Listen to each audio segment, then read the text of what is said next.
ورحمة الله وبركاته.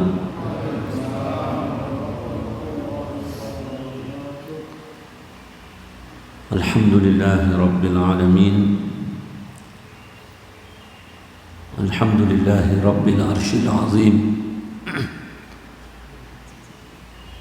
الحمد لله نحمده ونستعينه ونستغفره ونعوذ بالله من شرور أنفسنا ومن سيئات أعمالنا.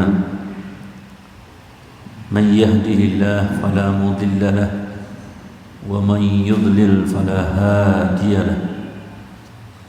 أشهد أن لا إله إلا الله وحده لا شريك له وأشهد أن محمدا عبده ورسوله أرسله ربه بشيرا ونظيرا وداعيا إلى الله بإذنه وسراجا منيرا.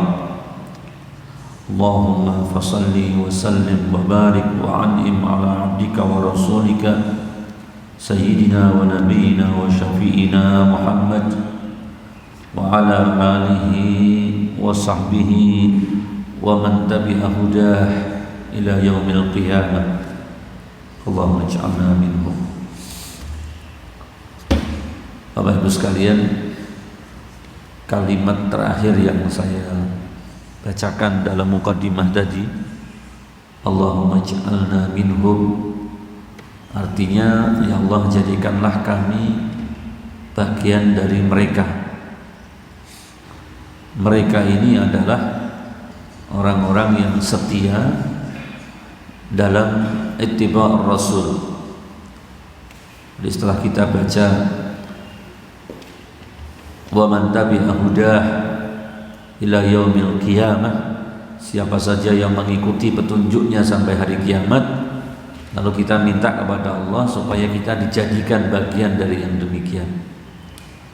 Setiap kali kita mendengar ucapan tentang kelompok orang-orang yang sifat-sifatnya disukai oleh Allah Subhanahu wa taala, saya ulangi, setiap kali kita mendengar disebutkan di depan kita kelompok orang yang sifat-sifatnya dicintai oleh Allah Subhanahu wa taala, sebaiknya kita bermohon supaya kita dijadikan menjadi bagian dari mereka. Sebaliknya, kalau kita disebutkan depan kita sifat orang-orang yang tidak disukai oleh Allah Subhanahu wa taala, sebaiknya kita bermohon kepada Allah supaya kita jangan dijadikan bagian dari mereka. Jadi kalau terhadap orang-orang yang sifatnya baik, kita baca Allahumma ij'alna minhum. Kita terhadap orang-orang yang sifatnya buruk, kita baca Allahumma sallimna minhum. Ya, kita minta diselamatkan dari mereka dan sifat-sifat mereka itu. Ini adalah bagian dari adab kita kepada Allah, sekaligus menunjukkan keinginan kita yang besar untuk menjadi hamba-hamba Allah yang baik. Hadirin sekalian, saya tadi sebenarnya kepingin minta kepada imam kita untuk sholat subuh rakaat pertama untuk dibacakan surat Al-Fajr, karena dalam sholat di tempat lain, di hari yang lain, saya mengikuti imamnya itu baca surat Al-Fajr sampai kepada ayat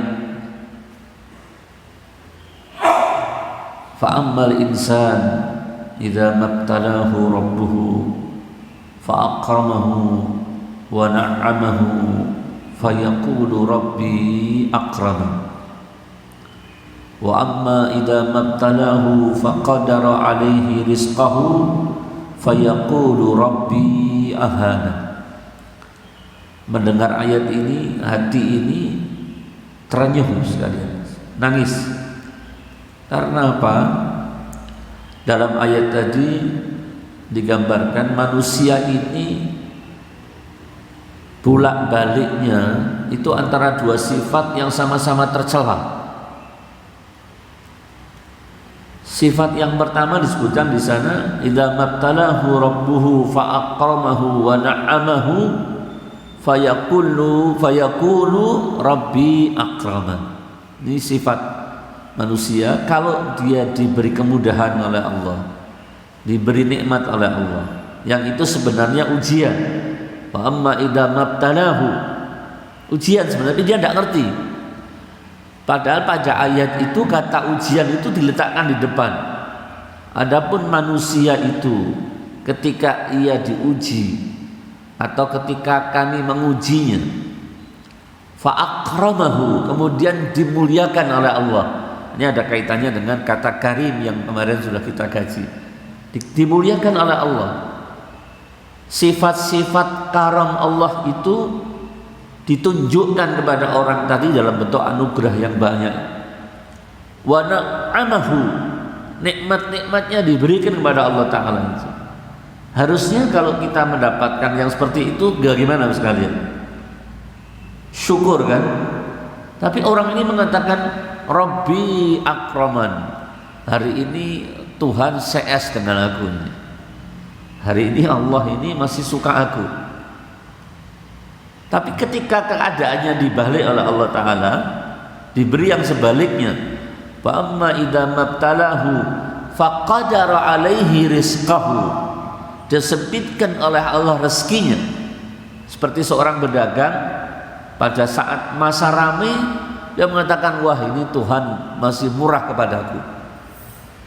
Tetapi ketika kita mengalami hal yang sebaliknya, lalu kita mengatakan, wah hari ini Tuhan menghinakan aku.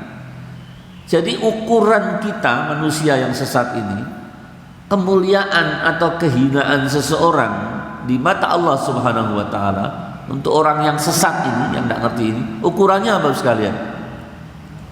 Harta, dunia. Kita ini kan begitu. Pandangan ini adalah pandangan orang yang ateis, orang yang materialis, orang yang hedonis, dan sama sekali tidak boleh ada pada orang yang mukmin. Seakan-akan ketika aku ini diberi kemuliaan, anugerah menjadi orang yang kaya, diberi harta, dia Tuhan. Tapi ketika tidak, yang kita sebut kemarin sebagai Tuhan itu sekarang bukan Tuhan. Karena aku dibegini-begini. Secara tersirat ayat ini sekalian ingin menerangkan kepada kita, manusia ini kadang-kadang meletakkan Allah itu sebagai bagian dari dirinya. Jadi manusia kadang-kadang Allah diletakkan di bawah. Ketika dia merasa nyaman, baik, Allah dipuji. Tapi ketika dia merasa disempitkan, ada kesulitan, Allah ditinggalkan. Ini penting sekalian. Penting karena mayoritas manusia sekarang, entah itu yang mengatakan, kalau yang kafir sudah jelas itu, yang mengatakan beriman itu cenderung punya pandangan yang demikian. Maka kemudian dibantah oleh Allah.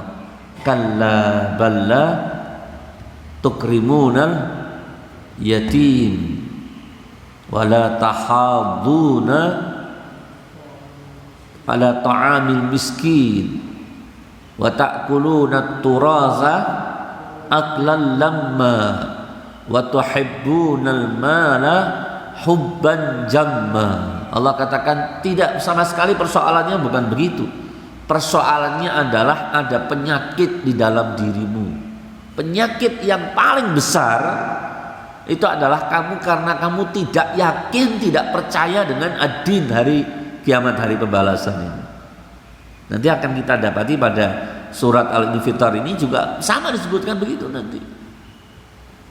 Kalla bal tukadzibuna bid-din wa inna 'alaikum lahafidin kiraman kadibin, seperti yang dibaca oleh imam kita tadi ini.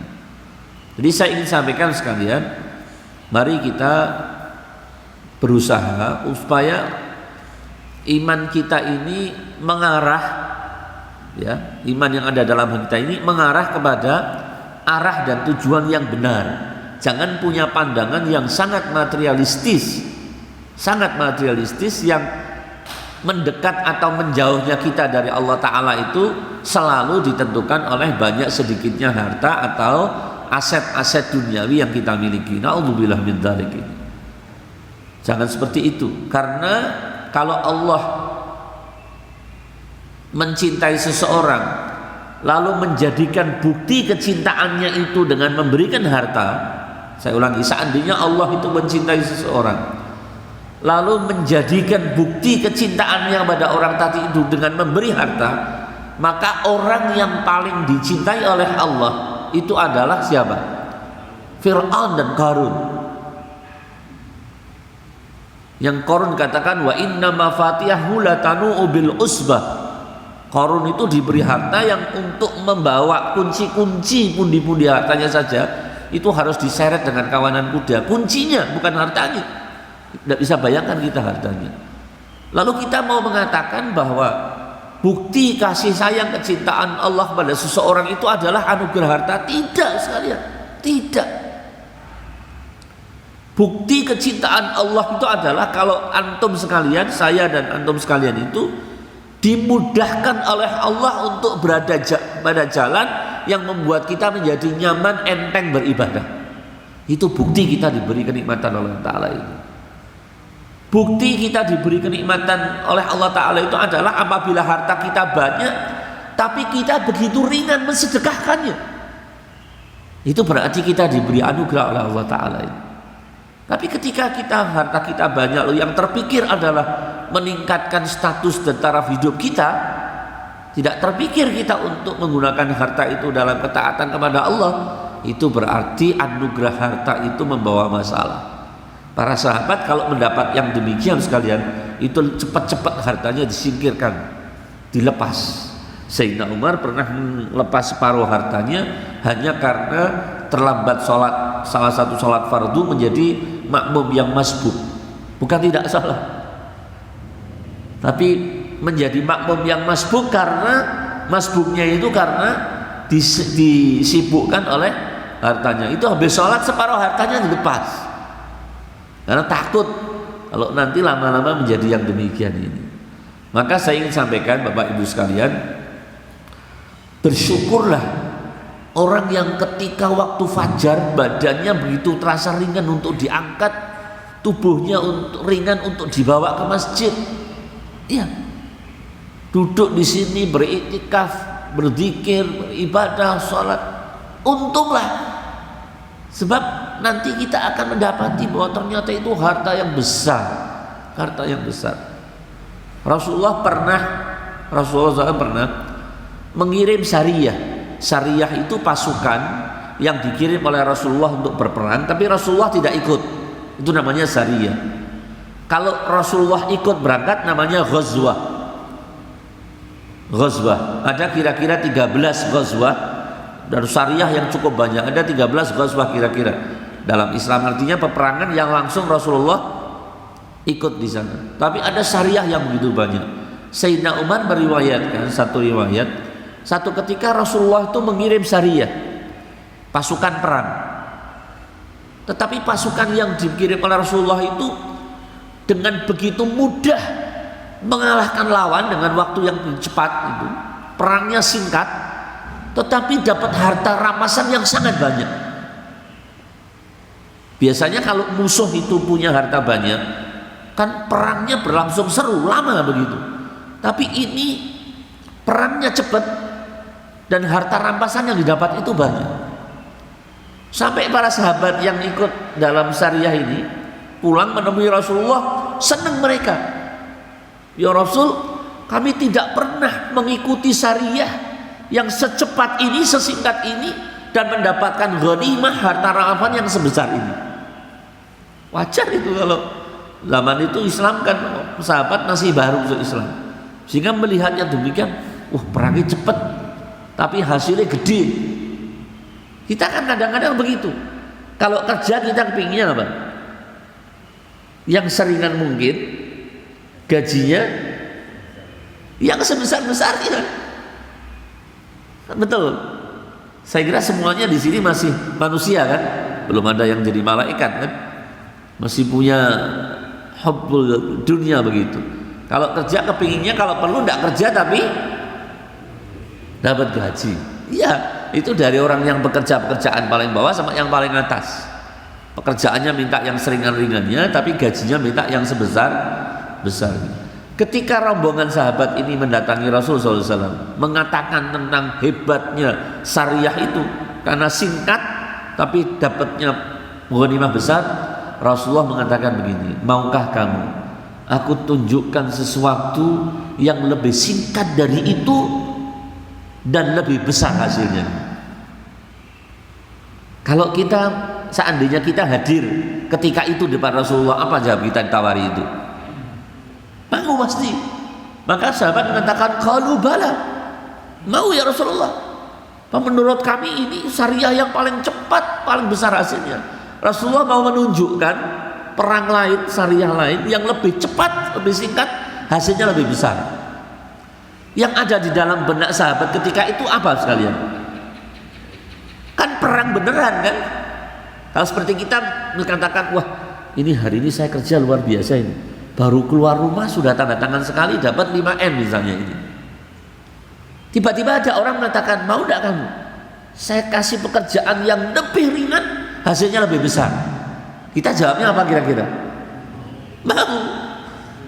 Para sahabat ketika itu ketika ditawari, hal adullukum ala sariyatin ajalu karratan wa a'dhamu ghanimatan, atau kama qala sallallahu alaihi wasallam, maukah engkau aku tunjukkan satu peperangan syariah seperti ini yang lebih singkat tapi hasilnya luar biasa besarnya? Mereka mengatakan qalu bala. Tapi yang sampaikan Rasulullah SAW, beliau mengatakan begini, yang dimaksudkan syariah yang besarnya adalah yaitu orang-orang yang keluar dari tempat tinggalnya di waktu fajar menuju masjid untuk salat subuh, kemudian mereka duduk di tempatnya masing-masing setelah salat subuh sampai matahari terbenam. Setelah matahari terbenam mereka sampai matahari terbit. Setelah matahari terbit mereka semuanya mendirikan masing-masing salat 2 rakaat. Ulaika a'jalu karratan wa a'dhamu ghanimatan. Orang-orang itulah yang menempuh perang yang singkat tetapi hasilnya besar. Salat apa itu sekalian ini? Salat isyraq. Tapi jangan kemudian dipikirkan kita habis salat isyraq tiba-tiba rumah kita menjadi 4 lantai, atau tiba-tiba toko kita menjadi 9. Bukan itu maksudnya Rasul. Kalau seandainya Rasul mengatakan itu lebih baik itu dalam pengertian dunia harta, maka tidak ada nilainya, tidak ada nilai. Rasul mengatakan demikian itu artinya nanti yang engkau dapatkan di akhirat, orang-orang yang menjalankan tadi itu akan mendapatkan nanti di akhirat lebih baik daripada yang didapatkan orang-orang yang mengikuti syariah tadi. Tapi sekali lagi problemnya adalah problem persoalan iman. Iman itu letaknya di hati, bukan di kepala, di kopiah, di baju, di sorban, bukan, di hati. Ketika iman itu sudah mantep, nyangkut dan mantep, nyangkut di hati dan mantep posisinya, enak saja jalankan begitu. Maka kalau bisa sekalian diusahakan, bukan hanya setiap Rabu saja sholat isyraqnya, kalau memungkinkan. Kalau tidak mungkin tiap hari ya mungkin 2-3 kali seminggu karena barangkali ada pekerjaan. Tapi timbulkan rasa suka kepada sholat isyraq ini. Rasa suka yang di Indonesia tidak begitu populer. Di Indonesia lebih populer sholat duha. Sebab apa? Kembali soal duit lagi, karena katanya sholat duha itu memperlancar rezeki. Yang dipikirkan rezeki dunia lagi. Buka warung, tidak pernah sholat duha, begitu buka tiap hari sholat duha. Anaknya tanya, Pak, kok tumben? Biasanya buatan nanti sholat apa? Duha. Lalu jangan pernah ngerti toh nak. Bapak ini kan lagu baru mulai buka toko. Ini perlu untuk pelicin. Ya Allah, kalau Allah mau kasih kita, bahkan sudah dikasih kepada kita, tidak perlu kita salat duha, itu kita sudah dikasih. Bukankah ketika dia bisa buka toko itu anugerah Allah Ta'ala? Kenapa kita mesti nuntut Allah Ta'ala untuk didik? Allahnya mau kita dikte. Aku pak salat duha, tapi aku dikasih begini. Semua dikasih bandrol. Berapa kita mau kasih harga? Tidak mungkin kita mampu menerapkan harga seperti yang dihargai oleh Allah Subhanahu wa Ta'ala. Itulah sifat Al-Karim. Pemberiannya selalu di atas harapan. Yang diberikan selalu di atas yang diminta. Iya. Nanti akan kita lihat ketika kita menafsirkan ayat itu, alladzi khalaqaka fasawwaka fa'adalak. Ini akan saya pakai sekalian untuk masuk kepada pembahasan ayat yang ke-7, tapi sebelumnya akan kita tutup sedikit ayat yang ke-6 itu, ya ayyuhal insanu ma gharraka bi rabbikal karim. Ya, ayat ini bisa dimaknai, wahai manusia, alangkah terpedayanya kalian terhadap Allah, terhadap Tuhan kalian. Menggunakan kata alangkah. Bisa pula dimaknai, wahai manusia, apakah yang menjadikan kalian terpedaya kepada Allah? Tergantung kita memaknai kata ma itu. Kalau ma itu kita maknai dengan apa yang, maka berarti apa yang menyebabkan engkau terpedaya. Tapi kalau ma di sini kita maknai dengan ta'jubiyah, keheranan, maka artinya alangkah terpedayanya kalian terhadap Allah. Sebagian besar mufasir itu memaknai ma di sini dengan ta'ajubiyah, yaitu keheranan, menunjukkan ketidakwajaran dan ketidakpantasan manusia itu kufur kepada Allah Subhanahu wa Ta'ala. Ya, ini penting. Kemudian sekalian, di sini ada kata gharra, ma gharra. Ya, peristiwanya namanya gharra yugharrir. Yang terkena gharar namanya maghrur. Maghrur. Yang menyebabkan terpedaya namanya gurur. Jadi yang menyebabkan itu namanya gurur. Yang kena itu namanya maghrur. Pertanyaannya sekalian, kata insan yang dimaksudkan di sini itu apa manusia tertentu? Apa seluruh spesies manusia itu dalam hidupnya terkena gurur ini? Kalau saya mengikuti penafsiran mengatakan bahwa al-insan di sini maknanya adalah jinsul insan, spesies manusia. Artinya seluruh manusia tidak ada terkecuali yang hidup di muka bumi ini pasti pernah atau sedang terperdaya. Mengapa demikian? Karena Allah sendiri mensifati kenikmatan-kenikmatan dunia itu dalam Al-Quran dengan sebutan mata'ul ghurur. Kan tidak ada yang tidak menikmati dunia ini. Coba bayangkan, lezatnya makanan yang kita konsumsi, itu melalaikan kita terhadap ketentuan zat yang memberikan makanan kepada kita. Saking enaknya makan, itu membuat kita lupa siapa yang memberi rezeki yang menyebabkan kita bisa makan ini. Itu ghurur. Bahkan maaf, ini ada anak muda itu berseloroh dengan saya. Maaf, ini 18 tahun ke atas ya, tapi kan nanti sudah dewasa. Ustaz, kita ini dianjurkan orang kalau suami istri mau jima itu disuruh apa? Baca doa. Ini anak muda ini katakan, tapi saya itu kalau belum pas waktunya ingat baca doa, tapi kalau sudah dalam keadaan dia mau melakukan itu lupa. Itu artinya apa? Ladzatul jima, kemesraan, keindahan suasana laki perempuan suami istri ketika itu yang ada, itu bisa menjadi manusia maghrur, lupa kepada Allah.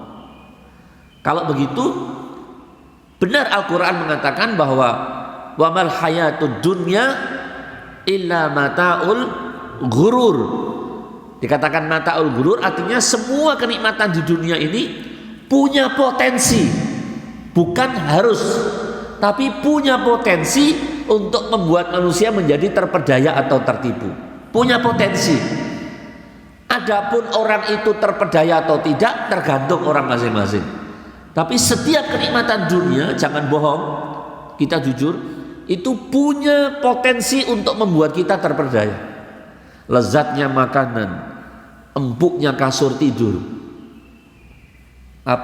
nikmatnya makan atau minum air dingin misalnya begitu, cantiknya istri, banyaknya harta, besarnya kekuasaan. Semua itu punya potensi untuk membuat manusia menjadi maghrur, menjadi objek dari gurur tadi, menjadi terkena itu. Kalau tidak terkena itu terus menerus, mungkin terkena pada awalnya. Begitu kena dapat kekayaan jadi OKB, orang kaya baru, kaget dia kena gurur dunia kekayaan, bisa jadi kena gururnya terus, semakin kaya semakin sombong, tapi bisa jadi tengah-tengah sadar. Itu yang saya katakan bahwa semua manusia, spesies manusia itu tidak ada yang terlepas betul-betul bebas dari yang namanya gurur. Hanya kadar kegururan yang menimpa kita itu beda-beda. Ada orang sugih tapi dermawan sekali. Ada orang yang setengah kaya pelitnya, naudzubillah min dzalik.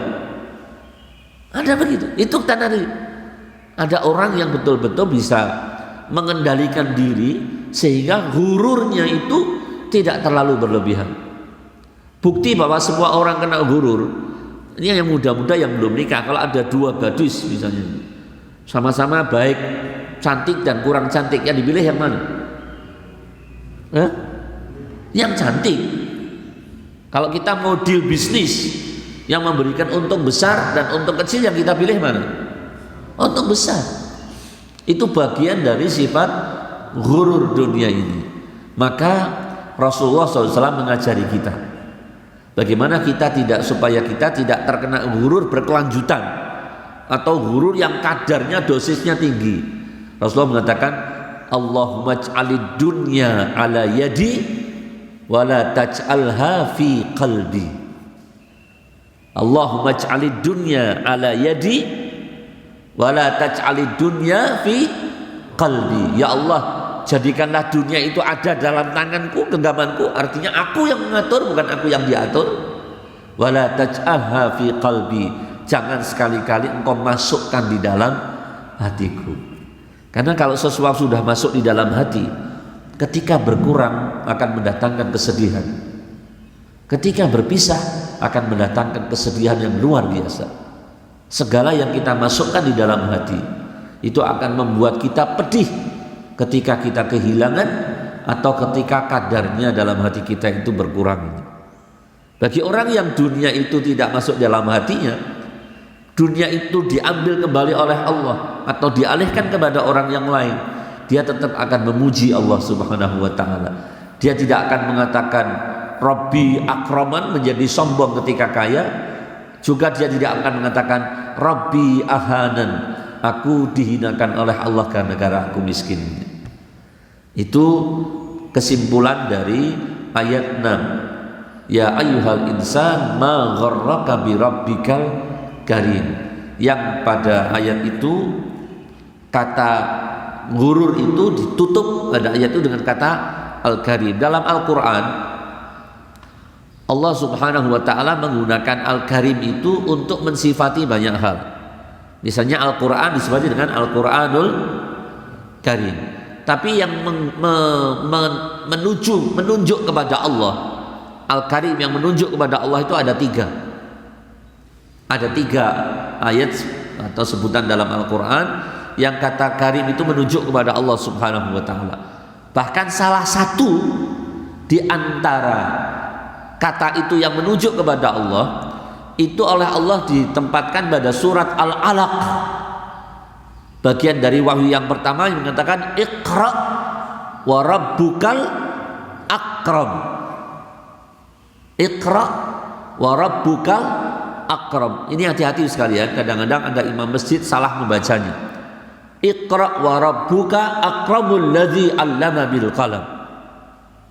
Iqra wa rabbuka akramul ladzi 'allama bil qalam. Ini maknanya ada Tuhan selain Allah, yaitu Tuhan yang memuliakan Tuhan. Tapi yang benar bacanya adalah Iqra wa rabbukal akram. Al-akram. Iqra wa rabbukal akram. Dalam bahasa Inggris bentuk kata akram itu namanya bentuk superlative degree. Tidak ada lagi di atasnya. Kita ada orang yang pandai, lebih pandai, dan paling pandai. Nah, kata paling pandai itu namanya sighah mubalaghah. Dalam bahasa Inggris namanya comparative degree, superlative degree. Ada good, ada better, ada best. Kalau sudah bilang the best, kan tidak ada lagi yang good di atasnya. Nah, Allah Ta'ala mengatakan di sini wa rabbukal akram. Al-akram itu Allah Ta'ala.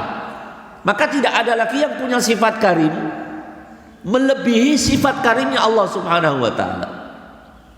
Kalau di kalangan negara-negara orang-orang Arab itu biasa nyebutnya Allah Karim.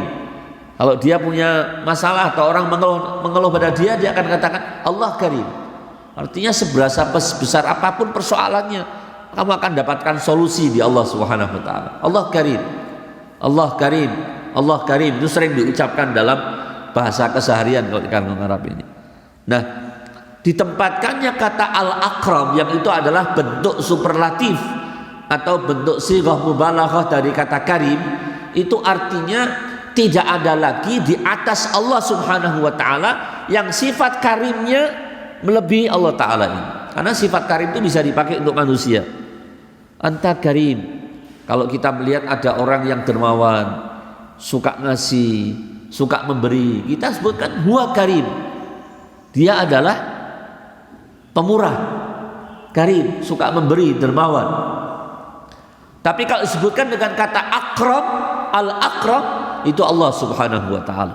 Maka pada ayat ini dikatakan Iqra wa rabbukal akram alladzi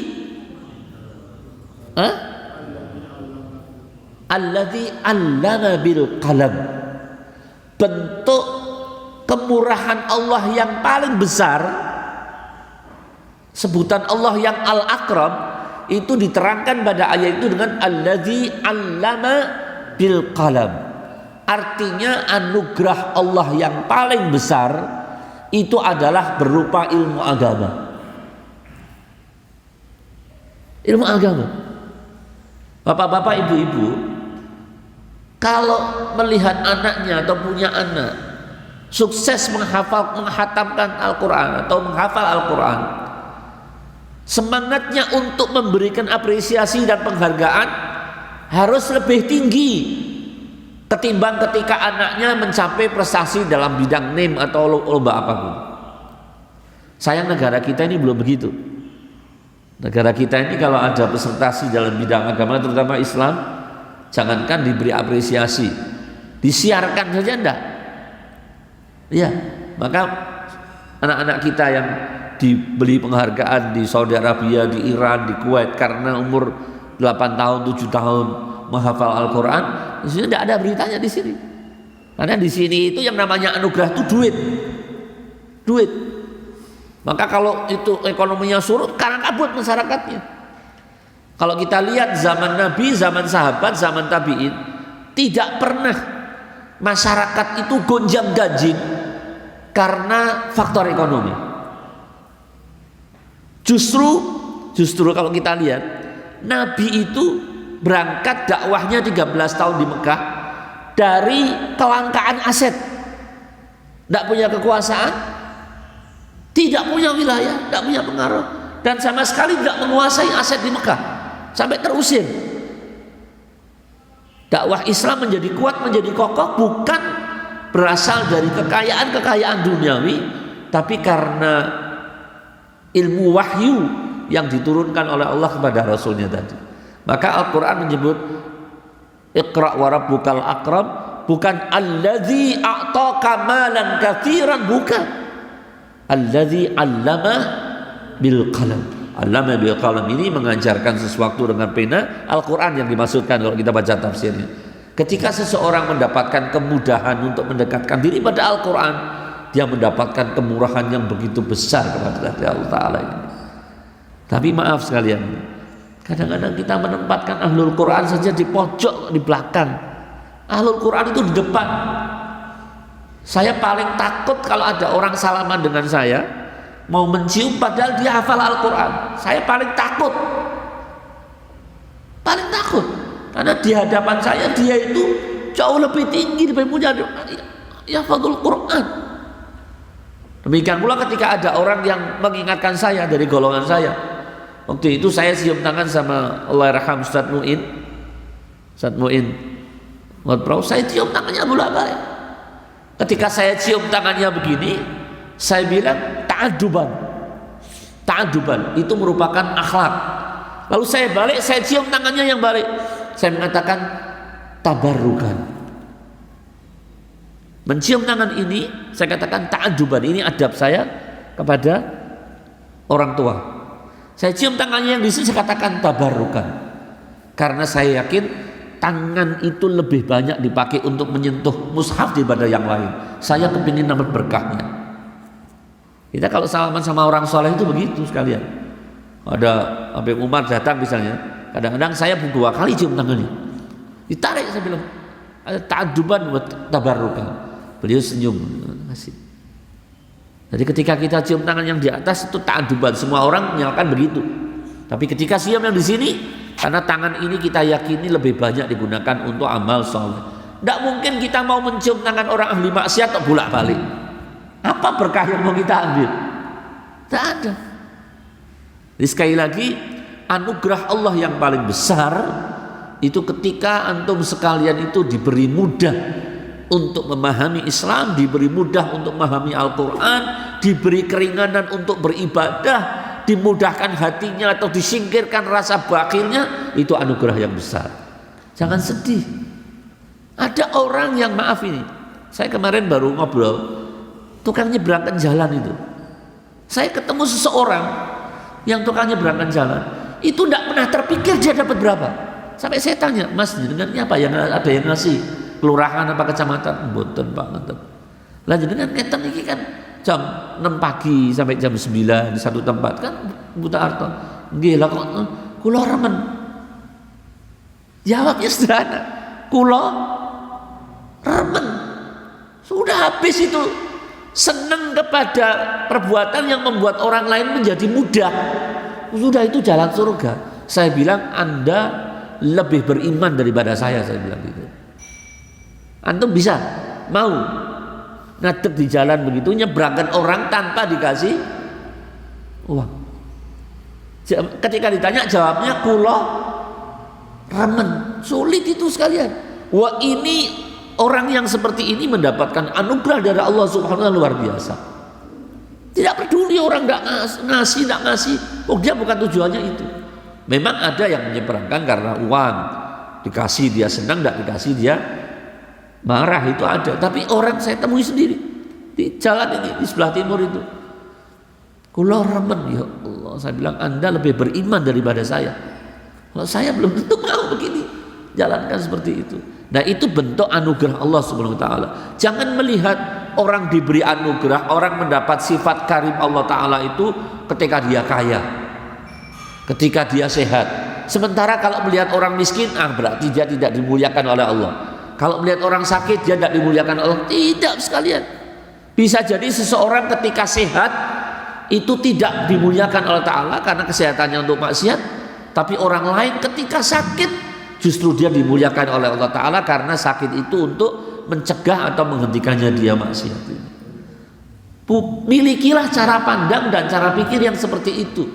Ketika Allah mengatakan Iqra wa rabbukal akramul ladzi 'allama bil qalam 'allamal insana ma lam ya'lam. Itu kata karim yang ada pada ayat Al-Quran. Kemudian ayat ke-7-nya sekalian, lihat ini. Allah terangkan Sebagian ulama mengatakan ayat yang ketujuh ini menerangkan tentang sifat karim Allah Ta'ala, memberi contoh bahwa Allah itu punya sifat karim. Contohnya adalah khalaqaka fasawwaka fa'adala. 3 ini. Tapi ada orang yang mengatakan itu lebih dari itu. Sifat karim itu yang pertama, yang kedua al-khalqu khalaqaka, yang ketiga taswiyah sawwaka, yang keempat adalah. Saya menggunakan penafsiran yang mengatakan bahwa 3 sifat yang disebutkan pada ayat 7 ini itu contoh dari Allah Ta'ala bagaimana sifat karim Allah kepada manusia, yang membuat manusia harusnya tidak wajar untuk menjadi orang yang kafir ini. Yang pertama alladzi khalaqaka, al-khalqu. Al-khalqu dari kata khalaqa, mencipta. Mencipta dan membuat beda sekali. Kalau mencipta itu al-ijad min adam ilal wujud. Mencipta itu dari tidak ada menjadi ada. Dari tidak ada sama sekali, tidak ada unsur-unsurnya menjadi ada. Kalau membuat sona'a, bukan khalaqa sona'a, itu hanya merubah atau menggabungkan unsur-unsur yang sudah ada menjadi barang atau unsur baru. Manusia itu tidak mencipta pesawat, membuat pesawat iya, tapi tidak mencipta pesawat, karena tanpa unsur dan bahan yang disediakan oleh Allah, manusia tidak bisa berbuat apa-apa. Yang menemukan listrik siapa namanya itu? Thomas Alva Edison. Dia tidak menciptakan listrik. Newton misalnya, dia tidak menciptakan hukum gravitasi, dia merumuskan hukum gravitasi. Iya, sebab sebelum Newton itu menemukan gravitasi, apel yang dilemparkan ke atas jatuhnya ke bawah. Ketika itu kan dalam sejarah dikatakan begitu, Newton itu berada dalam satu kebun, dia melihat pohon itu jatuhnya kok selalu ke bawah, lalu diteliti, kemudian dia merumuskan F sama dengan MA, hukum gaya itu kan dalam fisika kan begitu. Gaya itu adalah massa dikali percepatan. Anak-anak SMA paham ini. Itu dia hanya merumuskannya, tapi dia tidak menciptakan gravitasi. Siapa yang menciptakan gravitasi saja? Allah Subhanahu wa Ta'ala.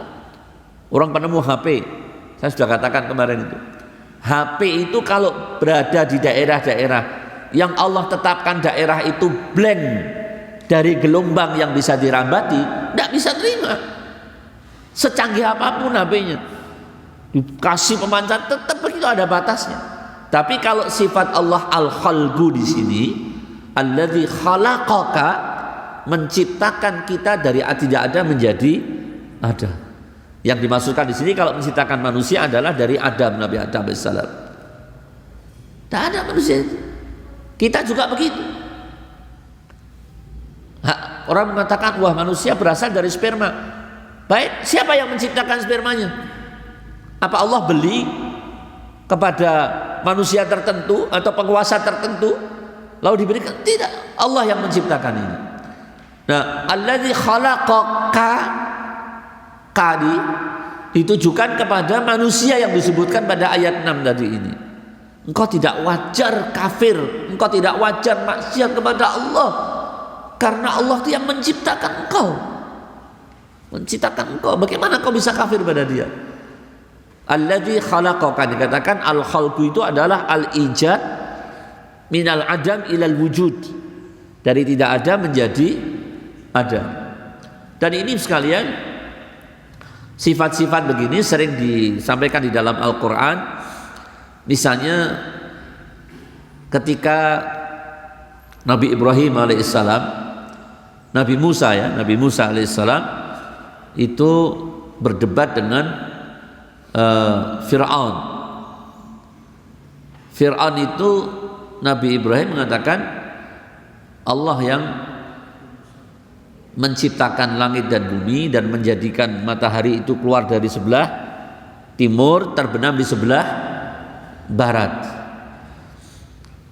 Itu digunakan oleh Nabi Ibrahim, oleh Nabi Musa alaihissalam untuk mematahkan argumen Fir'aun Yang ketika itu sebelumnya ada tanya jawab antara Fir'aun dan Musa yang mengatakan bahwa kalau Allah itu menghidupkan yang mati dan yang mematikan yang hidup, aku juga begitu.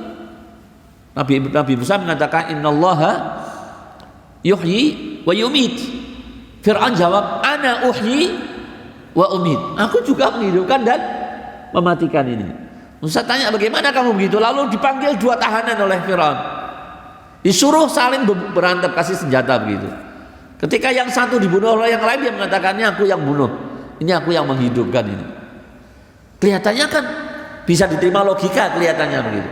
Maka Nabi Ibrahim lalu bertanya lagi, innallaha ya'ti bisyamsi minal masyriq fa'ti biha minal maghrib fabuhital ladzi kafar.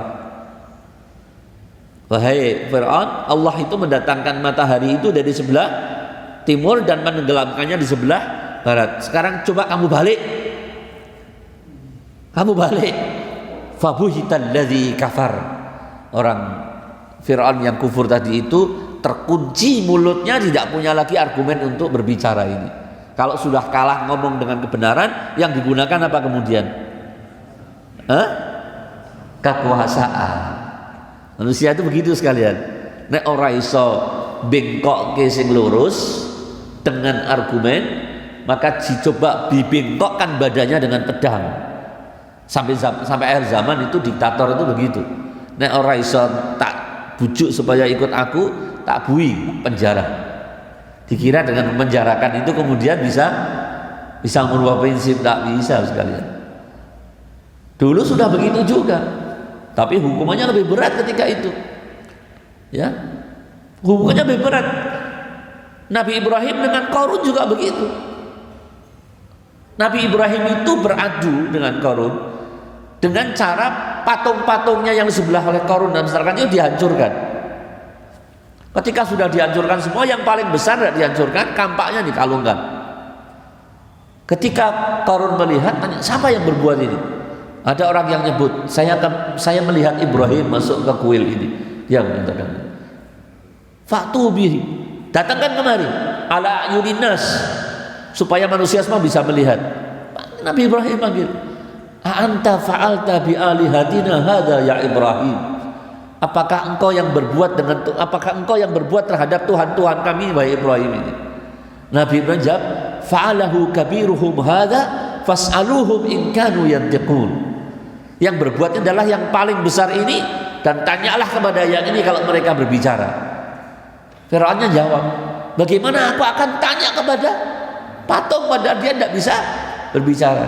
Dijawab Ibrahim, sudah ngerti tidak bisa ngomong kok disembah, tidak bisa menyelamatkan dirinya sendiri, kok kamu sembah ini? Kan kalah itu, Namrud kan kalah itu. Maka apa jawabnya? Kumpulkan kayu bakar. Jadi kalau kalah dengan akal, menggunakan okol gitu ya, menggunakan okol. Ini orang-orang yang bodoh, orang-orang yang terhina, dan itu sampai akhir zaman akan seperti itu sekalian ini. Alladzi khalaqaka, yang pertama al-khalqu, menciptakan dari tidak ada menjadi ada. Kemudian fasawwaka, menyempurnakan penciptaanmu. Lihat, tidak hanya menciptakan, tapi juga disempurnakan ciptaannya ini. Ya, antum mau tahu baca surat At-Tin. Surat At-Tin disebutkan di sana tentang penciptaan manusia. Laqad khalaqnal insana fi ahsani taqwim. Bentuk kesempurnaan penciptaan manusia itu adalah diberikannya atau ditetapkannya keseimbangan oleh Allah antara faktor fisiologis dengan faktor psikologis. Ditetapkannya keseimbangan antara faktor fisiologis, fisik, dengan faktor psikologis manusia. Dan ini diteliti oleh para ahli ini. Diberikan yang luar biasa indahnya, sempurna. Kita diberi kaki di kanan dan kiri. Bentuk kesempurnaannya itu adalah keterpaduan ketika kita berjalan. Kalau kita bayangkan kaki itu bergerak bersama ke depan, kita namanya apa? Melompat. Untuk menempuh 1 kilo berapa tenaga yang harus kita keluarkan dan berapa waktu yang kita habiskan kalau gerak kaki kita ini seperti kanguru. Kan binatang ada yang geraknya begitu. Bayangkan sekalian ini. Siapa yang mengatur? Siapa yang mengatur geraknya kaki begitu?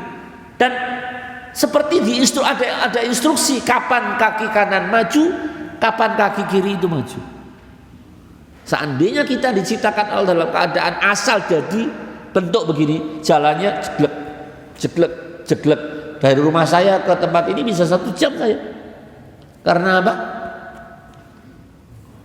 Fasawwak.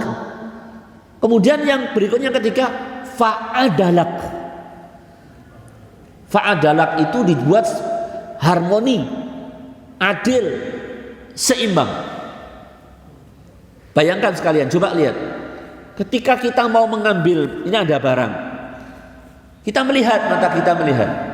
Ketika kita mau mengambil, siapa yang memberi instruksi tangan kita untuk bergerak menuju objek itu dan membentuk konfigurasi yang disesuaikan dengan barang yang mau kita ambil?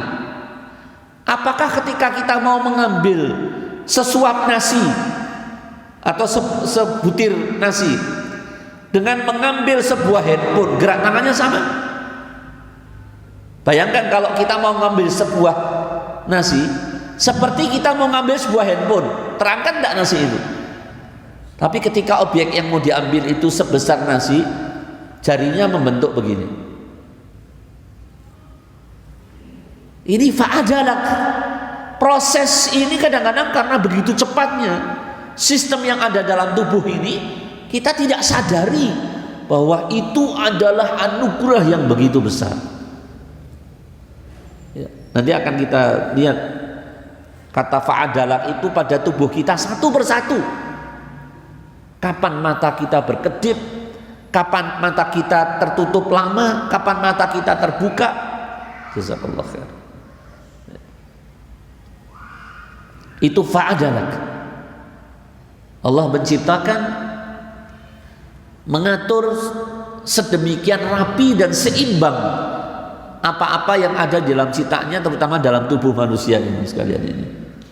Mudah-mudahan kita masih punya waktu insyaallah untuk mengkaji terus ayat 7 ini ya, karena waktunya sudah jam 6 supaya tidak mengganggu aktivitas Bapak Ibu masing-masing. Sementara kita cukupkan sampai di sini.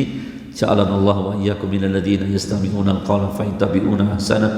Allahumma ij'al jam'ana hadza jam'an marhuma waj'al tafarruqana min ba'dihi tafarruqan ma'suma. Subhanakallahumma wa bihamdika asyhadu an la ilaha illa anta astaghfiruka wa atubu ilaik. Subhana rabbika rabbil izzati amma yasifun wa salamun alal mursalin walhamdulillahi rabbil alamin. Wal afa minkum. Assalamualaikum warahmatullahi taala wabarakatuh.